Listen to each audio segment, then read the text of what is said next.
camkanlah statement kami di forum podcast yang mulia ini, di tempat Riau Mac TV ya. Riau ini tidak akan ada apa-apanya 20 tahun ke depan kalau tidak ada sebuah terobosan baru, kalau hanya mengandalkan migas saja. Energi fosil di Riau ini akan segera berakhir 20-25 tahun ke depan. Jadi harus ada sebuah keputusan penting ya dari seorang kepala daerah ya untuk bagaimana Riau ke depan. Dengan kelebihan seperti ini saja kita tingkat pertumbuhan ekonomi kita juga masih begini-begini juga. Walaupun jauh lebih bagus ya pertumbuhan ekonomi Riau ini rata-rata di atas pertumbuhan ekonomi nasional. Hanya beberapa dasawarsanya aja 5 tahun terakhir inilah kita agak sedikit terganggu pasca COVID ini kan, saat COVID ini.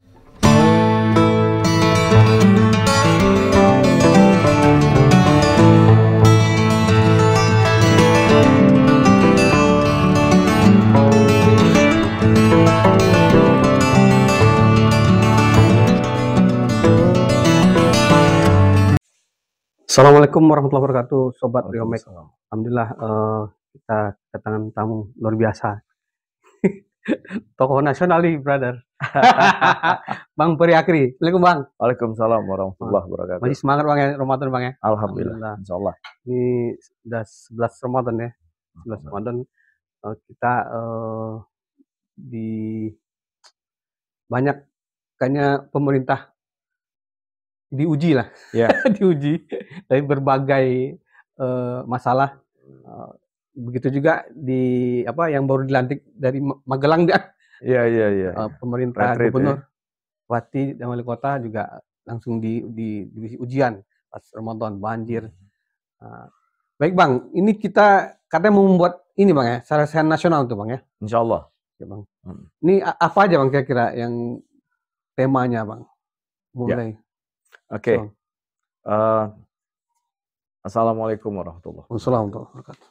Terima kasih Adinda Dede ya, untuk kesekian kalinya kita bincang-bincang pagi ini di podcastnya Dede ya, Riau Mac TV ya. Iya Bang. Oke. Terkait dengan apa yang Dede sampaikan tadi, bahwa hari ini kita ini Permigastara maksudnya. Permigastara sebuah asosiasi perkumpulan pengusaha migas, energi baru terbarukan Nusantara yang dilahirkan dari Riau. Riau. Pasca handover Chevron ke Pertamina beberapa waktu yang lalu. Tepatnya 3-4 tahun yang lalu ya.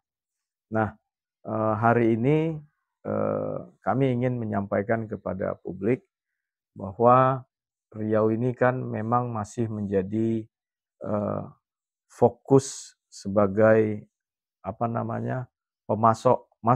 pemasok utama keuangan negara. Ya betul. Ya, dari migasnya. Ya. Dan Blok Rokan sampai hari ini juga masih berproduksi dengan baik, walaupun belum sesuai dengan harapan pemerintah ya. Karena diharapkan ketika kemarin beberapa tahun yang lalu itu sempat drop ke bawah 100.000 barrel one day produksinya ketika diserah terimakan ke Pertamina dari Chevron. Hari ini kalau nggak salah sudah kembali naik rata-rata 160.000 barrel one day. Yang diharapkan oleh pemerintah dalam waktu singkat itu akan mencapai 300.000 dan harapan lebih besar lagi ke 1 juta barrel. Di awal pemerintahan Pak Presiden Prabowo ini, sebagaimana yang kita dengarkan beberapa waktu yang lalu ketika kedatangan Pak Bahlil Menteri SDM ke Pekanbaru Riau, beliau menyampaikan harapan pemerintah untuk blok ini segera berproduksi lebih maksimal lagi jika memungkinkan 1 juta barrel one day. Nah, untuk Riau sendiri sebenarnya di tahun 70-80-an itu kita pernah mencapai 1 juta barrel lebih per hari ya, produksi minyak kita. Nah, sarasehan nasional yang kami maksud itu judulnya tentang bagaimana kita ini menggesa migas Riau ini untuk kemaslahatan untuk kesejahteraan masyarakat Riau. Republik ini sudah hampir tepatnya sudah 79 tahun lah ya, tahun ini ya, Ya, Agustus ya. 79 tahun. 79, hampir menuju 100 tahun. Ya. Kalau perminyakan kita, Riau ini sendiri, Lancang Kuning ini, sudah membackup hampir 100 tahun ekonomi Republik. Ya, Ya. Cadangan devisa negara kita juga berasal dari Riau dengan migasnya ya. Nah, Riau ini dalam informasi yang kami dapat ya, sebagai Ketua Umum Perkumpulan Pengusaha Migas ini, Energi Baru Terbarukan Nusantara, Permigastara ini, bahwa cadangan migas kita, cadangan minyak kita di Riau ini, kalau ekuivalen itu ditahunkan tinggal hanya 20-25 tahun lagi. Sekitar kurang lebih 2,5 miliar barrel ya. Paling kalau ditemukan dengan teknologi baru, ya memang bisa katanya ditingkatkan 2 kali lipatnya. Artinya bisa 5 miliar barrel ya. Tetapi kami dengan latar belakang ekonom, day to day, hari-hari, kami berpandangan lain lagi gitu loh. Bahwa dunia hari ini kan sedang melakukan penyesuaian-penyesuaian tingkat tinggi ya. Nah, kalau di istilah ekonomi itu ada namanya greennomics ya. Ada greenflation. Kalau bahasa awamnya, dunia hari ini sedang melakukan segala sesuatunya berorientasi hijau, ya toh, tentang lingkungan, isu lingkungan ya. Nah, jadi sementara energi fosil ini kan menghasilkan tingkat polusi yang juga masih tinggi kan, dibandingkan dengan kalau EBT, energi baru terbarukan seperti listrik, ya, energi gelombang dan lain-lainnya. Nah, coba lihat sekarang hari ini mobil ya, industri otomotif yang listrik. Bagaimana impact-nya terhadap lingkungan kan? Dampaknya luar biasa. Ya. Dari sisi harga juga luar biasa melakukan penyesuaian. Tetapi Indonesia, kita belum berani menyebut negara kita negara maju kan? Masih bolehlah kita sebut negara berkembang. Kalau sebut negara miskin malu pula kita kan. Tapi faktanya hari ini saya tidak sependapat kalau orang mengatakan Indonesia ini negara berkembang gitu. Ya, kenapa? Nah, kan hari ini kan terpapar kan di depan publik. Kan luar biasa. Jadi makanya kami sering ditanya sama adik-adik wartawan dimanapun kami berada, ketika ditanya tentang Indonesia, Indonesian economics, kami sering menyampaikan bahwa Indonesia tidak cocok cerita tentang efisiensi. Apanya yang mau diefisiensikan gitu loh ya. Karena kalau di luar negeri itu boleh bercerita tentang efisiensi mereka. Kalau kita kan enggak. Kita baru pada tatanan optimalisasi. Kenapa? Hari ini kan kita lihat Pertamina yang terkini 1.000 triliun loss, macam-macam isunya. Ya, kita nggak tahu tuh macam-macam juga petinggi negara nih cerita. Di awal mengatakan Bagana, akhirnya begini segala macam. Ya. Tetapi kan dah terlanjur terpublish. Ya, begitulah tata kelola badan usaha milik negara kita ini kan. Ya. Bayangkan 1.000 triliun dalam 5 tahun. Ya. Jadi kami pikir ini sesuatu kan. Sebelumnya ada lagi timah 300 sekian triliun. Ya, sebelumnya ada lagi macam-macam. Ya. Dulu kita berpikir anggaran loss masih bermain pada tatanan ratusan juta, miliaran. Sekarang bukan hanya triliun, ribuan triliun. Jadi begitu luar biasa. Nah, ini yang kami maksud. Kita nggak bisa cerita tentang efisiensi Indonesia. Apa yang mau diefisiensikan? Nah, terkait juga dengan salah kaprahnya juga kita dalam memaknai apa yang disebut pemotongan anggaran. Karena setahu kami, setelah kami cermati APBN kita yang 3.641,3 triliun itu, secara agregat, secara totalnya nggak berubah. Ya, yang dipotong itu katanya dipotong itu kan misalnya perjalanan dinas. Sampai 70% dipotong. Ya kita setuju dong. Ngapain perjalanan dinas ke luar negeri nggak penting. Betul. Ya. Perjalanan dinas itu cukup aja lah setahun itu 2 kali. Wali kota ya fokus dengan kotanya gitu ya. Hari ini mau meeting pakai Zoom juga bisa ya. Ayo kita optimalkan. Nah, makanya tak cocok bicara efisiensi ya. Jadi hari ini kita back ke Riau, kita kembali ke Riau. Nah, Riau ini kan terlalu lama menjadi ya kalau kita bilang secara manusiawi ya good boy ya. Anak laki-laki yang baik bagi Republik ini kan. Yang luar biasa membackup, ya, sangat baik ya. Nah, kita tidak dalam posisi memprovokasi yang negatif ya. Tapi bolehlah ya hari ini kami kebetulan berasal dari Riau juga ya sebagai ketua umum di tingkat nasional itu. Kami melihat Riau masih layak ya menjadi prioritas ya. Ya. Karena kontribusi kan? Kontribusinya sangat luar biasa ya. Tadi bukan hanya di migas. Sawit kita kan luar biasa ya 3,8 juta hektar.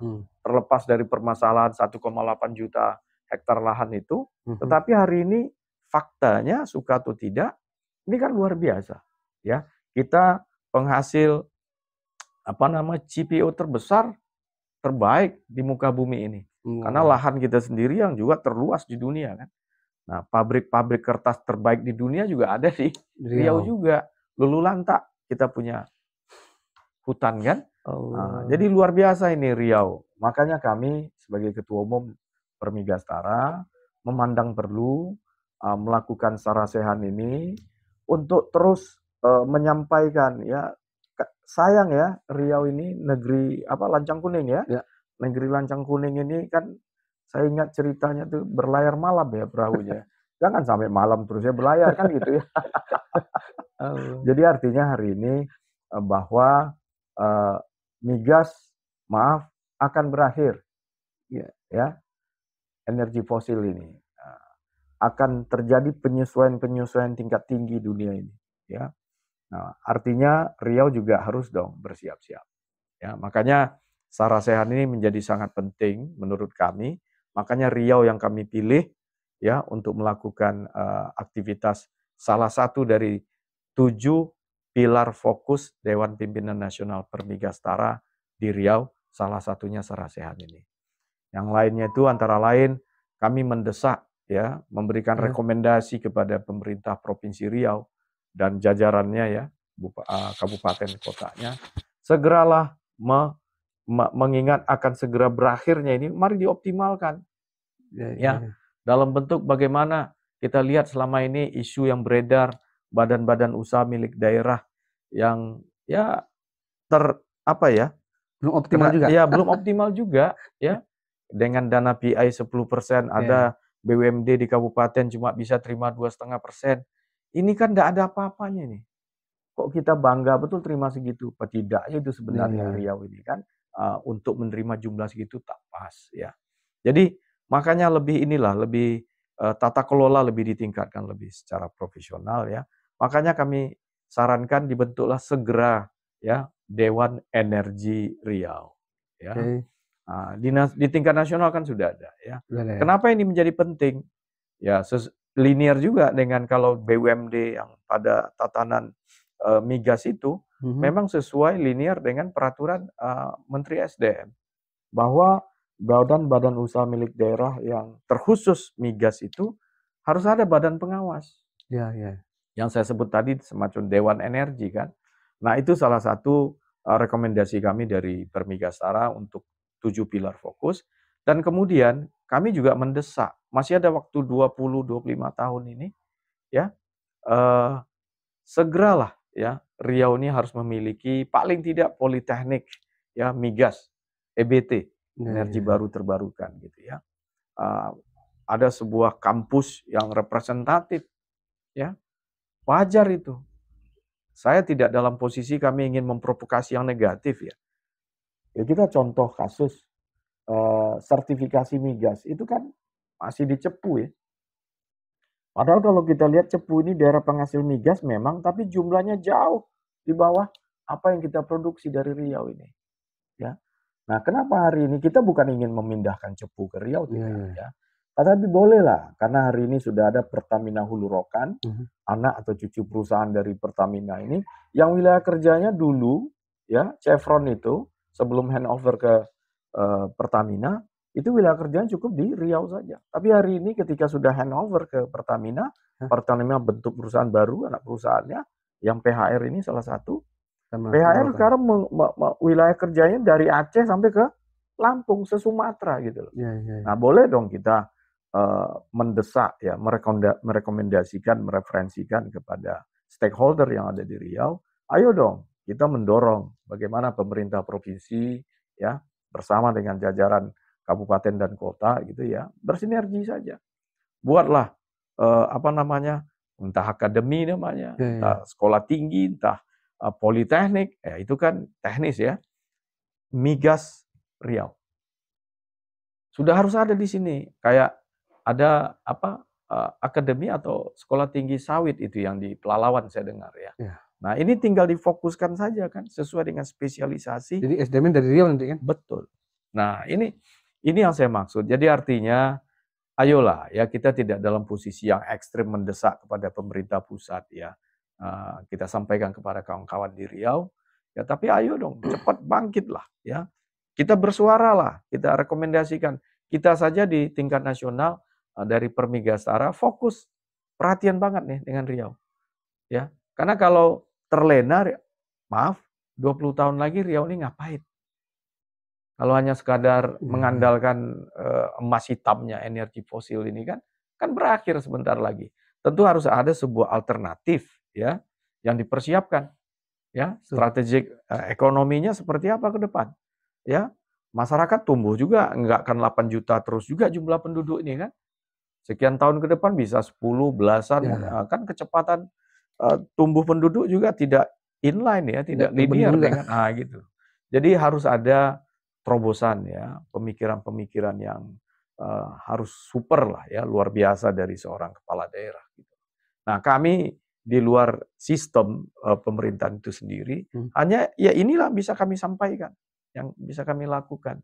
Terus kami berbuat ya, menyampaikan, menyuarakan kepada apa namanya, ingat beberapa waktu yang lalu di sini Abang Ya, Dedek kan di alhamdulillah. podcast ini juga ya, maju wali kota waktu itu ya. Ya, Nggak jadi ya Abang Dedek wali kota ya tetap berbuat untuk negerinya tempat dia ya. dilahirkan gitu ya. Nah, jadi kami ingin bagaimana Riau ini ke depan ya tidak terlena ya dengan kelebihan-kelebihannya tadi. Kelebihan-kelebihan itu keistimewaan itu akan berakhir kok. Nggak sadar apa gitu ya. Saya pastikan ya direkam dengan baik. Ya. 20 tahun ke depan Riau tidak ada apa-apanya kalau hanya sekedar mengandalkan Migas. energi fosilnya, migasnya. Camkan itu. Kira-kira Gubernur Riau yang baru ini gimana, Bang? Ini Pak Abdul Wahid ya, saya ingatkan ini, Adinda Gubernur baru ini yang masih muda Ya. ini. Camkanlah statement kami di forum podcast yang mulia ini, di tempat Riau Mac TV ya. Ya. Riau ini tidak akan ada apa-apanya 20 tahun ke depan. Kalau tidak ada sebuah terobosan baru, kalau hanya mengandalkan migas saja.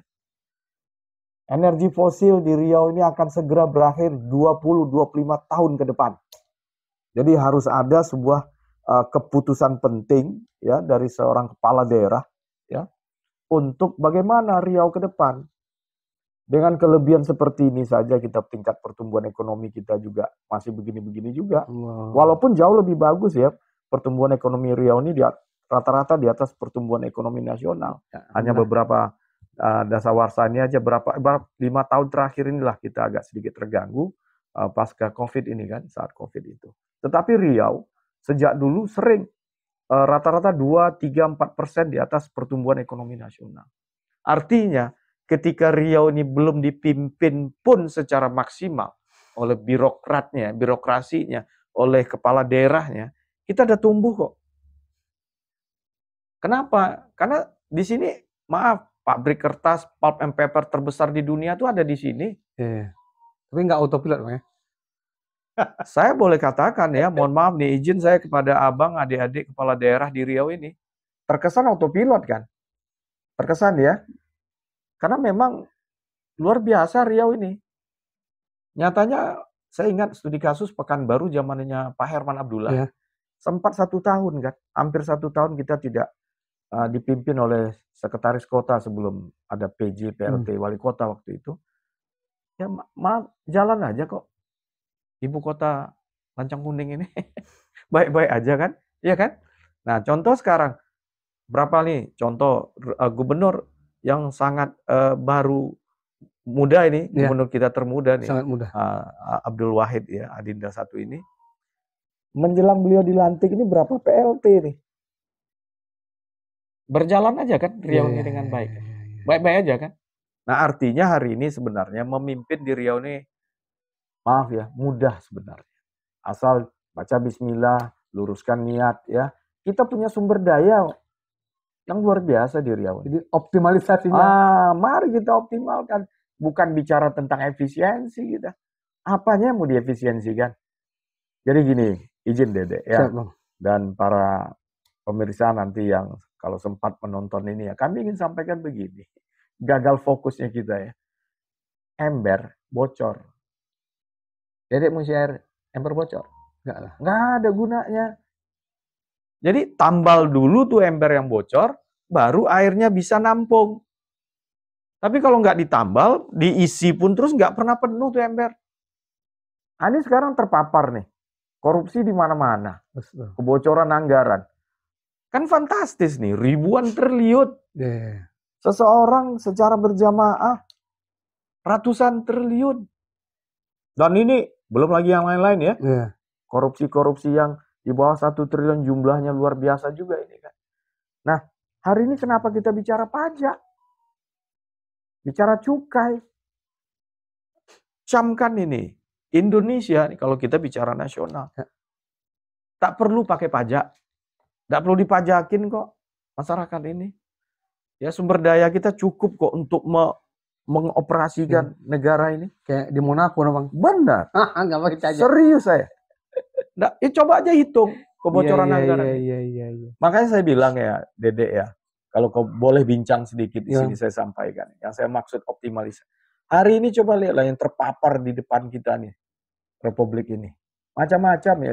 Kalau kita detailkan nanti banyak pula para pihak yang tersinggung ya. Tetapi saya mau tanya, apa sih skema, skim, pola, cara, solusi kebangsaan hari ini? Caranya apa? Saya mau tanya. 1, hanya seizin Allah Subhanahu wa Ta'ala, Presiden Republik Indonesia cuma yang bisa menyelesaikan ini. Kenapa? Karena beliau bukan hanya sebatas kepala pemerintahan, tapi juga kepala negara dan sekaligus panglima tertinggi. Pada zamannya dulu kan presiden juga pernah lakukan dekret. Nah, kalau hari ini bolehlah kami sebagai pengamat mengatakan Indonesia tidak dalam keadaan baik-baik saja kok. Kalau boleh kami katakan sudah darurat kok ekonominya. Ya. Dan antara itu dibentuk oleh pemerintah tujuannya baik. Cuma apakah inline, linear dengan situasi kebangsaan hari ini, dengan mental attitude penyelenggara hari ini, dengan tingkat kebocoran tinggi seperti itu, ya. Jadi yang paling penting itu, ayo selesaikan, tobat nasional aja lah, ya. Artinya begini, himbauan, ya tapi nggak boleh main belakang, ya, kepada korporasi besar. Misalnya kalau mereka punya 5.000 triliun asetnya nih, 9 naga nih, cerita orang ini. Udahlah 4.000 triliun dibalikin deh ke kas negara, 1.000 triliun aja buat kamu nggak ini. Karena kan ada dugaan juga mereka melakukan semacam perilaku, ada indikasi ya, tidak beretika dalam bisnisnya. Karena sistem kita yang semberawut ini di Indonesia kan, ada ordal istilahnya orang dalam lah ini segala macam itu, macam-macam lah isu yang terjadi di Republik ini, ya. Ya udah, keluarkan aja keputusan presiden, instruksi presiden. Balikin tuh, yang koruptor juga gitu. Yuk koruptor, berapa kemarin 1 triliun? 950 miliar balikin ke negara. Tapi harus dibuka di ruang publik. Diacarakan, transparan. Dan dia tak perlu kita hukum. Suruh aja dia bertobat. Dia kan punya agama tuh orang. Biar aja Tuhan yang menghukum dia. Ngapain kita ngukum dia, uang udah dikembalikan, selesai. Ya, masalah dosa itu urusan dia lah. Pada akhir kita bicara tentang mudarat dan manfaat kan. Daripada ada potensi kita chaos, perang saudara. Ya toh? Ya udah kembalikan. Tapi nggak boleh lewat belakang. Harus transparan. Sangat di muka ruang publik. Ya, ada diseremonikan. Ada misalnya 1 minggu ini adalah pengembalian aset-aset yang terlanjur kan gitu ya. Dikuasai oleh para pihak tanda petik yang tidak bertanggung jawab. Sadar, kembalikan. Selesai urusan Indonesia. Hutangnya selesai, ya toh? Siapa tuh, Bang? Boleh, Bang? Kan pertama, Dek, gini, Dek. Ini kan dunia kan, Dek. Setahu Abang, maaf ya, kebetulan nih Muslim. Alhamdulillah sama. Hanya Al-Quran yang nggak bisa diamandemen. Siap. Atas nama perbuatan manusia kan bisa diamandemen, diadendum. Apanya nggak bisa? Berarti tergantung kepala negara berarti? Tergantung kepala negara, kepala pemerintahan, panglima tertinggi. Sulit nih birokrasi kita nih, lobby-lobby di Senayan sana. Nggak akan pernah nih yang namanya undang-undang perampasan aset. Rancangan undang-undang ini sampai sekarang kan tergantung-gantung aja nih. Lah kan presiden punya wewenang, perpu kan saja. Undang-undang ketatanegaraan kita memungkinkan itu terjadi kok. Jadi kalau orang bisa nggak sekarang mau atau tidak? Persoalan di sana kok. Ya, jadi artinya ya presiden udah pernah berjanji kan bahwa siap mati untuk rakyatnya, akan mengejar koruptor sampai ke Antartika. Lah, terus itu bukan kata Peri Akri ya. Itu kata beliau, presiden kita. Ya udah lakukan sekarang. Nggak perlu dihukum segala macam dalam artian yang apa. Udah kita baik-baik tobat sama-sama. Undang dia, presiden terdahulu, ceritakan baik-baik rencana kita, kembalikan. Yang penting hari ini bagaimana masyarakat tidak lapar. Kalau pertanggungjawaban itu nanti dunia akhirat masing-masing lah. Ngapain pula urusan kita lagi. Karena ada hal yang lebih, ada potensi chaos kalau kita lihat nanti. Ya, artinya hari ini ambil resiko itu oleh presiden. Ya. Yang lebih krusial. Lebih krusial hari ini. Dan kalau terjadi sesuatu dengan presiden, maaf sekali lagi. 281 juta penduduk Indonesia ini, hanya 1 juta kok yang tanda petik itu. 280 juta tegak lurus di belakang presiden. Saya pastikan tuh. Insya Allah. Di mana-mana kan kita beritanya begitu. Hari ini ya udah, ayo harapan orang besar dengan presiden hari ini. Ya. Nggak usah yang sudah-sudah lah ya. Proses naik presiden yang kalau hari ini maaf sekali lagi, kita orang-orang beragama ya. Ini sudah bukan keputusan KPU lagi, bukan keputusan Mahkamah Konstitusi. Ini adalah keputusan Allah Subhanahu wa taala kok. Karena kalau Allah berkehendak jadi dia. Jadi sekarang. Beliau presidennya. Itu kita mau ngomong apa hari ini? Presidennya itu. Karena tidak ada satu helai daun pun jatuh di muka bumi ini tanpa izinnya. Betul tuh, Dek? Betul. Lah, daun jatuh pun atas izin Allah. Ya, Prabowo jadi presiden ya atas izin Allah juga dong. Betul, sangat. Kemarin berusaha sebelum, ayo dong rame-rame, kita ingatkan ini segala macam. Tapi ketika sudah diputuskan oleh Mahkamah Konstitusinya, kita ini kan dalam tatanan bernegara.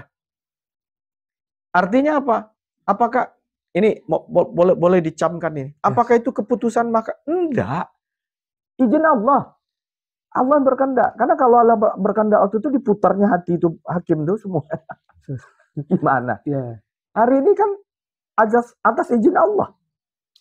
Sehingga dilantik presiden kita hari ini. Yang sudah ya sudah. Berikan ruang, kesempatan ke beliau 5 tahun ke depannya yang sisa dah sampai sekian ratus hari ini dah berjalan. Ayo sama-sama kita ingatkan. Kita doakan beliau sehat. Amin. Kita doakan beliau tuh berpikir jauh lebih jernih. Dan diberi kekuatan untuk mengatur, mengendalikan negara ini untuk menuju capaian sesuai cita-cita nasional itu. Ya, balik aja ke pasal 33 Undang-Undang Dasar 45 yang namanya kekayaan alam itu, bumi dan segala macam itu kan dikuasai oleh negara dan diperuntukkan untuk kemakmuran masyarakat. Kan itu pasal 33. Tapi hari ini yang menguasai siapa? Cerita di luar sana, 9 naga ceritanya kan. Hanya orang-orang tertentu yang menguasai. Kan udah kebalik gitu loh. Nah, sila kelima seperti apa? Keadilan sosial bagi seluruh rakyat Indonesia. 2 ini saja sudah menjadi dasar hukum yang kuat kok bagi presiden untuk balik ke pangkal. Dalam mungkin Dedek pernah membaca tulisan artikel pendek Abang ya. Shutdown, restart, balik ke pangkal, rasionalisasi aset para koruptor dan para pelaku bisnis yang tidak taat hukum, tidak patuh dengan hukum, yang tidak beretika. Selesai masalah ini. Dan itu hanya presiden yang bisa melakukan, seizin Allah. Nggak ada lembaga mana di Indonesia, nggak ada. Karena hanya presiden memegang wewenang luar biasa. Kepala pemerintahan, kepala negara, panglima tertinggi di Republik ini. Dia bisa kok melakukan, bubarkan aja lembaga tertentu itu kalau nggak mau inline dengan itu. Karena memang di dalam situasi-situasi yang kisruh dan luar biasa ini, presiden boleh kok mengambil inisiatif untuk menyelamatkan negara ini. Jadi tidak ada alasan untuk tidak bisa. Sekarang masalahnya mau atau tidak.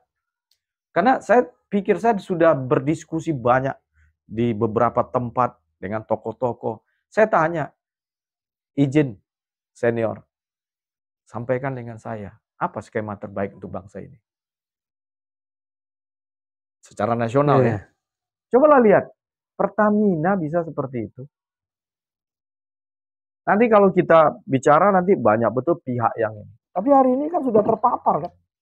Bagaimana angka-angkanya ya, luar biasa. Coba kalau kita guyon beli kerupuk berapa banyak tuh ya. Nah, kalau ini contoh lagi, sekali lagi di tingkat nasional ya. Kalau Dedek tadi kan tanya sebelum kita ini ya. Kami lebih setuju sebenarnya. Bukan makan siang gratis. Tapi pendidikan gratis lebih efektif. Ya, lebih efektif. Bukan tak baik ya makan siang gratis ini. Makanan bergizi ini. Tapi kami tak lihat setelah dilakukan beberapa waktu ini, sepertinya kurang efektif. Banyak. Tapi katanya lihat negara lain begitu Bang. Gimana tuh Bang? Ini jadi gini, negara lain melakukannya mungkin analogi begini ya. Gimana? Contoh ya, saya jawab agak, tapi sampai ke sana nih pertanyaan Dede itu. Kita nih Indonesia masuk break hari ini. Yes. Ya. Itu zona ekonomi baru ya, kekuatan blok ekonomi baru untuk nandingi Barat. Inisiatornya Rusia dan China. Ya, Indonesia masuk ke sana. Batam tahu deh, Kepulauan Riau. Ya. Batam itu jauh lebih sangat strategik dibandingkan Singapura. Tapi kok Singapura yang memanfaatkan letak strategis geografis ini? Kenapa nggak Batam? Coba lihat Singapura itu, bisa menjadi macan ekonomi dia.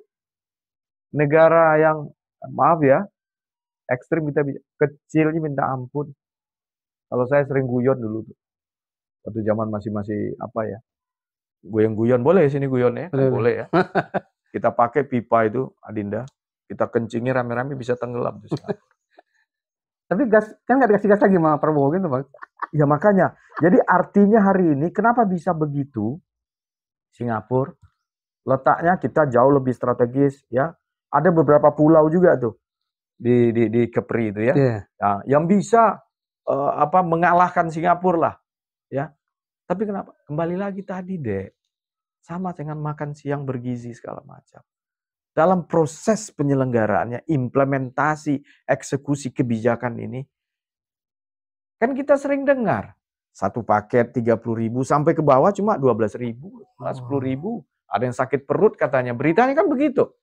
Ngerti maksud Abang ini? Penyelenggaranya seperti apa? Kalau masih juga, oh kita bagus tapi ujung-ujungnya warna piro. Korupsi lagi. Optimalisasi tidak ada. Makanya saya bilang nggak cocok kita bicara efisiensi. Apa yang mau diefisiensikan? Astagfirullah. Iya toh? Optimalkan saja apa yang ada. Sama tadi, kebijakan hingga kita dikalahkan oleh pelabuhan yang hebat itu dari Singapura. Padahal kita hebat nih, Batam. Tapi kenapa sumber dayanya bermasalah? Sumber daya kita bermasalah. Ya, competitive advantage CA kita bermasalah bangsa ini. Daya saing kita bermasalah bangsa ini. Simple sebenarnya. Masalahnya di kita. Ya, kita tidak pandai menghargai waktu. Ya, sedikit dapat posisi lupa diri. Ya toh? Kita inconsistent, integritas kita bermasalah. Jadi mulai dari pendidikan tadi Bang ya? Itu dia. Lebih cocok pendidikan kita yang kalau perlu digratiskan gitu loh. Coba lihat negara-negara maju di luar sana. Ada negara-negara yang jauh di bawah kita. Yeah. Tapi ketika dia fokus kepada pendidikannya, wah lompatannya luar biasa kan. Majunya hari ini.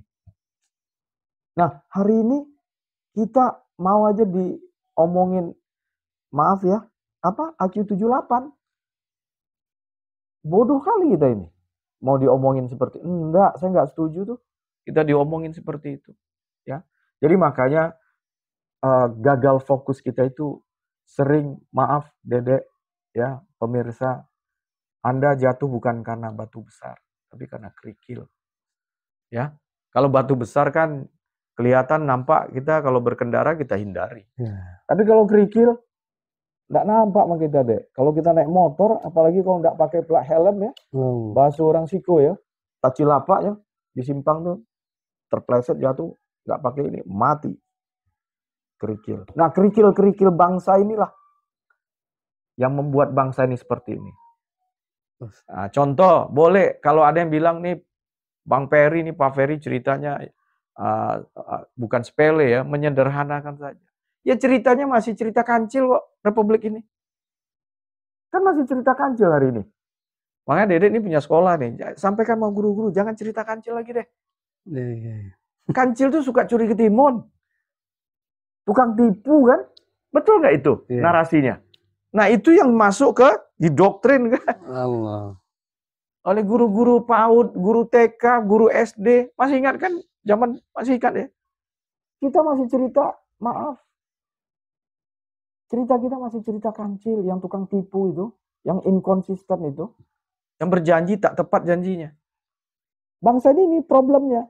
Makanya bukan kancilnya yang dimatiin, cerita kancilnya. Gitu loh. Cerita hari ini. Nah ini masuk ke otak belakang itu. Ya, ini yang didoktrin kepada generasi kita. Oh, biasa ya kalau nipu ya. Oh, biasa ya kalau nggak tepat janji ya. Maka hari ini kan kita lihat, maaf bukan kata Peri Akri ya, ini berita di mana-mana menyatakan berjamaah korupsinya, berjamaah membuat kebijakan untuk menguntungkan segelintir pihak, oknum, orang. Cobalah dengan sumber daya kekayaan alam seperti ini gitu. Kok mana ada? Coba saya challenge ini kita semua. Ada nggak daerah lain, wilayah lain di muka bumi ini yang sehebat kita Indonesia? Kalau kita breakdown lagi, sehebat Riau ini. Nggak ada. Ya. Katanya kalau diurus bener Riau ini kalah Brunei Bang. Betul. Jauh dong. Jauh. Brunei itu cuma, mohon maaf ya, one day kurang lebih 350.000 barrel minyak ya. 50. Kita, oh ya pendekatannya jumlah penduduknya sedikit, kita banyak. Lah kita kan bukan hanya migas. Masih ingat kan kata salah satu pejabat KPK pada zamannya, Abraham Samad. Dari batu bara itu saja bisa 20 juta per bulan untuk seluruh masyarakat Indonesia. Bukan kepala keluarga loh. Setiap orang di Indonesia ini bisa dapat tuh 20 juta itu. Sampai kiamat. Itu baru satu batu bara. Nikel banyak ya. Nah, kita ini bicara migas. Makanya kami gelisah ya sebagai orang yang lahir di Riau. Nah, kebetulan kami sekarang berorganisasi di tingkat atas. Yang 19 Maret nanti Bang ya? Ya. 19 Maret nanti. Betul, 19 Maret ini di Balai Serindit Gubernuran Riau rencana insya Allah. Dan kemudian beberapa panitia sudah update ke kami di Riau, Pekanbaru. Rencana akan dihadiri oleh Pak Erlangga Hartarto, Ya. insya Allah, ya. Kemudian Pak Bahlil, Menteri SDM. Ya. Informasi yang kami terima dari kawan-kawan di Riau, Pekanbaru, mereka sudah berkirim surat, dan kita nggak tahu, mudah-mudahan langsung Pak Erlangga yang bisa datang, Pak Bahlil, Menteri SDM, Kepala SKK Migas, dan Ketua Komisi 12 Migas, Bambang Patijaya, ya. Kemudian juga Pak Direktur Utama Pertamina. Semua secara administrasi sudah berjalan. Cuma satu, sudah ada informasi mungkin kayak Ketua SKK Migas barangkali menugaskan deputinya barangkali, ya, karena reason Ramadan, ya, mungkin ada agenda yang bersamaan di tanggal 19 gitu, ya. Tetapi intinya hari ini kami ingin mengatakan kepada khalayak di Riau, ya, Riau ini teruslah, ya, bersuara, ya. Jangan menuntut Riau merdeka gitu, menyuarakan, ya, menyuarakan. Boleh dong, ya, contoh tadi Dewan Energi dibentuk untuk mengoptimalkan ya sumber daya migas kita itu. Kemudian boleh dong kita dirikan Akademi Migas kita, ya. Walaupun sudah ada Chevron, ya, kabarnya di Rumbai, ya. Politeknik, ya. Politeknik Chevron, ya. Coba yang lebih spesifik, ya, migas itu. Dan kemudian seperti satu hal nih pada kesempatan ini, Dede, kami ingin menyampaikan juga. Riau ini kan selama ini kalau kita ada dua sayap, misalnya satu sayap unggulannya kan cuma sumber daya alam saja. Kita terus mengatakan Riau ini kaya, Riau ini hebat, Riau ini istimewa, kan pendekatannya sumber daya alam. Ya. Ada satu lagi, Bang? Ada satu lagi. Ada kiranya penyimpangan sejarah. Ini catat ini.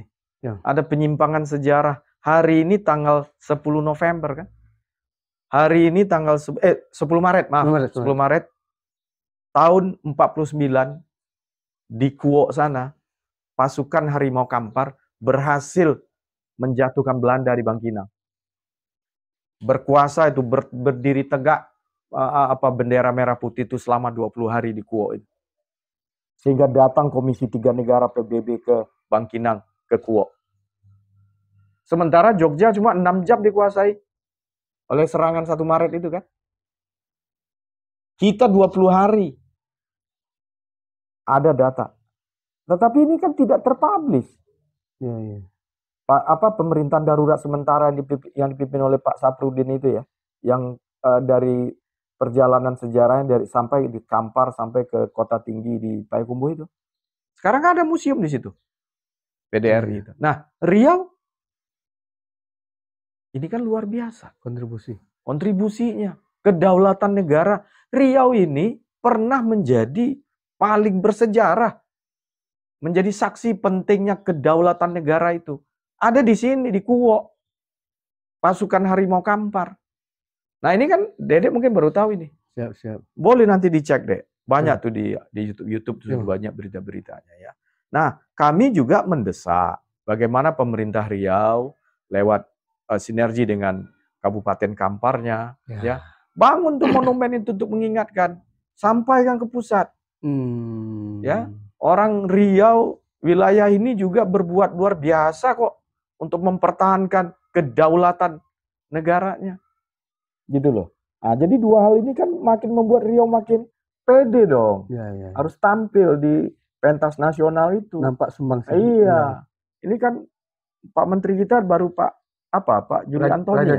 Raja Juli Antoni baru, ya. Yang lain belum ada, ya? Belum. Kan kami pikir layak lah dengan kontribusi Riau seperti ini. Wajar Riau tuh punya 5-4 menteri kan dari Riau ini kan. Kontribusinya luar biasa. Tapi yang terjadi nunggu reshuffle, Bang. Nunggu reshuffle. Mudah-mudahan, ya. Kita banyak tokoh-tokoh kita yang bisa ditampilkan di sana kan.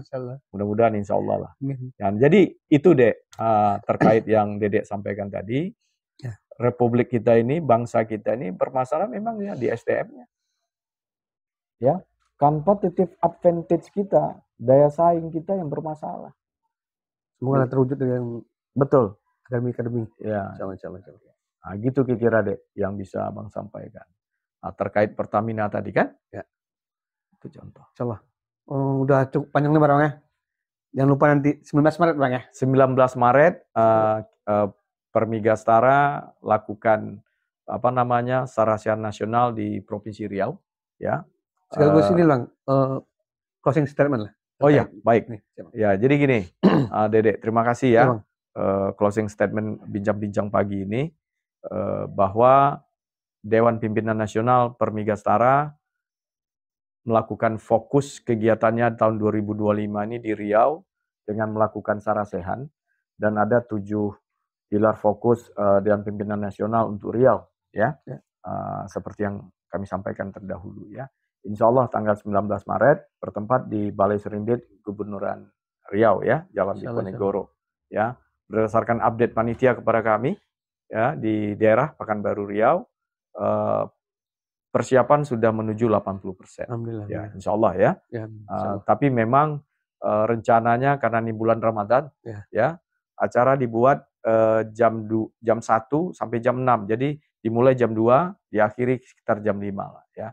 Karena mengingat ada agenda-agenda di daerah ya, seperti Pak Gubernur, ya, Kepala Daerah, Bupati, Wali Kota, ya kan melakukan safari Ramadan. Ya.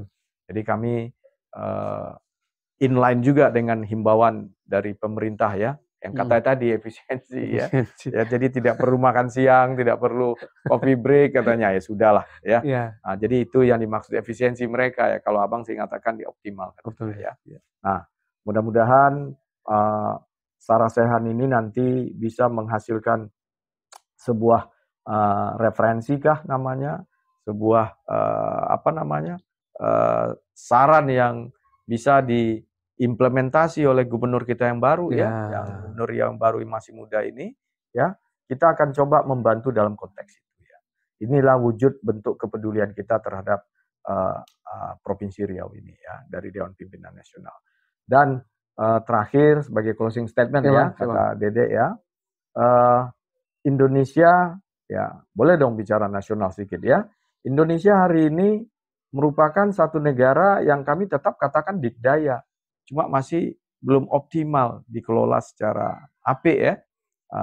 Sehingga yang terpapar hari ini yang kita lihat sehari-hari dalam beberapa minggu terakhir ini memang luar biasa, fantastis ya. Itu tidak lebih kembali lagi ke human-nya, SDM-nya, sumber daya manusia, sehingga apa yang kita sebut CA kita masih bermasalah, competitive advantage kita bermasalah, daya saing kita bermasalah. Manusia-manusia Indonesia pada umumnya, bukan semuanya ya, pada umumnya masih bermasalah karena kita masih pada tatanan itu juga masalahnya, bansos. Jadi masyarakat, rakyat dibuat masih tergantung dengan bansos. Nah, ketika ini belum bisa diselesaikan, apapun kebijakan Republik ini memang sulit. Ya, jadi makanya kami sampaikan, ya cocok juga apa yang dikatakan oleh Presiden yang baru hari ini, makan siang gratis yang bergizi itu, tapi akan jauh lebih efektif bagaimana pendidikan yang harus menjadi fokus utama kita. Karena persoalan bangsa ini adalah persoalan sumber daya manusianya. Demikian, bukan sumber daya alamnya. Makasih. Assalamualaikum warahmatullahi wabarakatuh. Baik, Sobat Yomek. Berikut inilah bincang panjang kita sama Bang Ferry Akri. Yomek TV, hilangkan kebosanan Anda. Wassalamualaikum warahmatullahi wabarakatuh.